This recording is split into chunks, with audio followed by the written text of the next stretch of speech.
Hi friends, welcome back to our channel GMR Wonders Bigg Boss updates. మరి మనం ఈ వీడియోలో బిగ్ బాస్ రియాలిటీ షోలో విన్నర్ని డిసైడ్ చేసేది ఎవరు అనే టాపిక్ని డిస్కస్ చేద్దాం. అంతకంటే ముందు వీడియోని స్కిప్ చేయకుండా చివరి వరకు చూసి నచ్చితే లైక్ చేయండి. మరి కొత్త వాళ్ళు ఎవరైనా చూస్తుంటే సబ్స్క్రైబ్ చేసుకోవడం మాత్రం మర్చిపోకండి. చాలామంది చూస్తున్నారు కానీ సబ్స్క్రైబ్ చేసుకోవట్లేదు. Please subscribe the channel. ఇక మనం లేట్ చేయకుండా వీడియోలోకి వెళ్తే బిగ్ బాస్ సీజన్స్లో ఒక్కో విన్నర్ గురించి మాట్లాడుకుందాం. మొదటగా శివబాలాజీకి చాలా కోపం ఉండేది, కానీ ఆ కోపాన్ని చాలా కంట్రోల్ చేసుకునేవాడు. కొన్ని సందర్భాల్లో హౌస్మేట్స్తో కూడా చాలా మంచిగా ఉండేవాడు అండ్ వంట కూడా చేసి పెట్టేవాడు. సో అలాగా హౌస్మేట్స్ అందరికీ శివబాలాజీ అంటే ఒక ఇంప్రెషన్ ఏర్పడింది.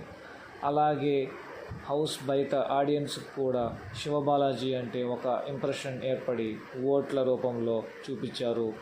చివరగా బిగ్ బాస్ సీజన్ 1 విన్నర్ అయ్యాడు. ఇక మనం తర్వాత చెప్పుకోవాల్సిన పేరు Kaushal Manda Bigg Boss season 2 సమయంలో ఎంత పెద్ద రచ్చ అయిందో అందరికీ తెలుసు. కౌశల్ మండాకి ఒక ఆర్మీనే ఏర్పడింది. ఎందుకంటే బిగ్ బాస్ హౌస్లో మిగతా హౌస్మేట్స్ అందరూ కలిసి కౌశల్ మండాని టార్గెట్ చేయడం స్టార్ట్ చేశారు. సో ఆ విధంగా హౌస్ బయట ఆడియన్స్కి ఒక సింపతి అనేది క్రియేట్ అయ్యి అది ఆర్మీ రూపంలో క్రియేట్ అయ్యి సో ఫైనల్గా ఓట్ల రూపంలో కౌశల్ని బిగ్ బాస్ సీజన్ 2 విన్నర్గా నిలిపారు. ఇక మనం తర్వాత చెప్పుకోవాల్సిన పేరు రాహుల్ సిప్లిగన్స్కి ఒక సపరేట్ యాటిట్యూడ్ ఆఫ్ స్టైల్ ఉండేది. ఆ attitude of style Bigg Boss హౌస్మేట్స్కి నచ్చేది కాదు. అందువల్ల అందరూ టార్గెట్ చేయడం స్టార్ట్ చేశారు. కానీ అవుట్ సైడ్ బయట వాళ్ళకి ఆ యాటిట్యూడ్ ఆఫ్ స్టైల్ అనేది నచ్చి అందరూ ఓట్ల రూపంలో చూపించి బిగ్ బాస్ సీజన్ 3 విన్నర్గా నిలిపారు. ఇక మనం తరువాత చెప్పుకోవాల్సిన పేరు అభిజిత్ దూడాల. అభిజిత్ కూడా ఒక ప్రత్యేకమైన యాటిట్యూడ్ ఆఫ్ స్టైల్ ఉండేది. అది కూడా బిగ్ బాస్ హౌస్లో కొంతమందికి నచ్చేది కాదు. దాని కారణంగా 2 గ్రూపులుగా విడిపోయాయి. అది ఒకటి అభిజిత్ గ్రూప్ అండ్ రెండోది అఖిల్ గ్రూప్. అఖిల్కి అభిజిత్కి మధ్య చాలా పెద్ద గొడవలు జరిగాయి. ఈ గొడవల్లో అఖిల్ చేసిన చిన్న మిస్టేక్స్ వల్ల అభిజిత్కి బాగా ఫ్యాన్ బేస్ పెరిగి ఓట్ల రూపంలో బిగ్ బాస్ సీజన్ 4 విన్నర్గా నిలిపారు. ఇక మనం తర్వాత చెప్పుకోబోయే పేరు విజయ్ సన్నీకి కూడా కోపం చాలా ఎక్కువగా ఉండేది. కానీ కొన్ని సందర్భాల్లో తనకంటూ తను కోపాన్ని కంట్రోల్ చేసుకునేవాడు. అది కాకుండా మానస్, కాజల్ సహాయంతో కోపాన్ని చాలా వరకు తగ్గించుకునేవాడు. ఎంత కోపం ఉన్నా కానీ వాళ్ళిద్దరి మీదనే చూపించి మిగతా హౌస్మేట్స్తో కొంచెం సరదాగా అలా ఉండేవాడు.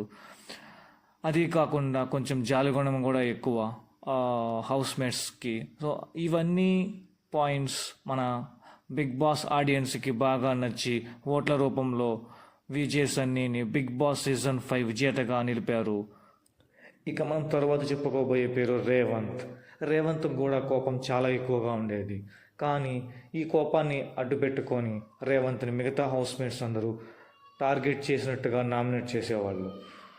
అలాగా రేవంత్ మీద బిగ్ బాస్ ఆడియన్స్కి సింపతి పెరిగింది. ఈ సింపతిలో ఓట్ల రూపంలో మారాయి. ఇదే కాకుండా రేవంత్ బాగా ఎమోషనల్ పర్సన్.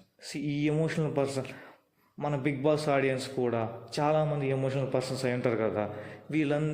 ఇవన్నీ ఓట్లు కలగలిపి రేవంత్కి పడడం వలన బిగ్ బాస్ సీజన్ 6 విన్నర్గా ఎదిగాడు.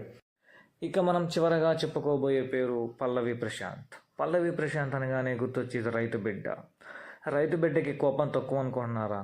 కోపం తక్కువ మాత్రం కాదు. ఎందుకంటే మండే వచ్చిందంటే నామినేషన్ డే వస్తుంది. నామినేషన్ డేలో పల్లవి ప్రశాంత్దే ఉంటుంది సో అంత కోపంగా మాట్లాడతాడు నామినేషన్స్లో మాత్రం. సో మిగతా టైంలో చాలా ఎమోషనల్గా ఉంటాడు. సో మరి ఆ ఎమోషనల్ వలన ఏమో తెలియదు కానీ బిగ్ బాస్ ఆడియన్స్కి బాగా కనెక్ట్ అయ్యారు పల్లవి ప్రశాంత్కి. ఓట్ల రూపంలో బిగ్ బాస్ సీజన్ 7 విజేతగా పల్లవి ప్రశాంత్ని ఎంచుకున్నారు. ఇక మనం చివరగా మన థంబ్నెయిల్ గురించి మాట్లాడుకుందాం. ఇప్పటి వరకు మనం బిగ్ బాస్ సీజన్ 1 నుంచి సీజన్ 7 వరకు ఎవరెవరు విన్ అయ్యారు, ఎలా విన్ అయ్యారు అనేది మాత్రం చూసాం. ఇప్పుడు మనం జనరల్గా మాట్లాడుకుందాం. బిగ్ బాస్ హౌస్లో ఎవరికీ తెలియకుండానే, హౌస్లో వాళ్ళకి తెలియకుండానే ఒకరి మీద కాన్సన్ట్రేషన్ అనేది వెళ్ళిపోద్ది. సో అలా వాళ్ళ మీద సింపతి పెరగడం ఇలాంటివన్నీ జరుగుతాయి అన్నమాట. ఏదో మనం నటిద్దాం అలా అనుకుంటే మాత్రం ఖచ్చితంగా అది పొరపాటే. బిగ్ బాస్ ఆడియన్స్ మాత్రం ఏదో ఒక టైంలో పట్టేస్తారు. సో బిగ్ బాస్ హౌస్కి వెళ్ళే ప్రతి ఒక్కరూ జనరల్గా నార్మల్గా వాళ్ళు ఇంట్లో ఎలా ఉంటారో బయట ఎలా ఉంటారో అలానే ఉంటే వాళ్ళ వే ఆఫ్ స్టైల్ సో అలానే సేమ్గా బిగ్ బాస్ హౌస్లో ఉంటే ఖచ్చితంగా ఆదరణ పొందుతారు బిగ్ బాస్ ఆడియన్స్. ఇదే నేను చెప్పదలుచుకున్న ఫైనల్ కన్క్లూజన్.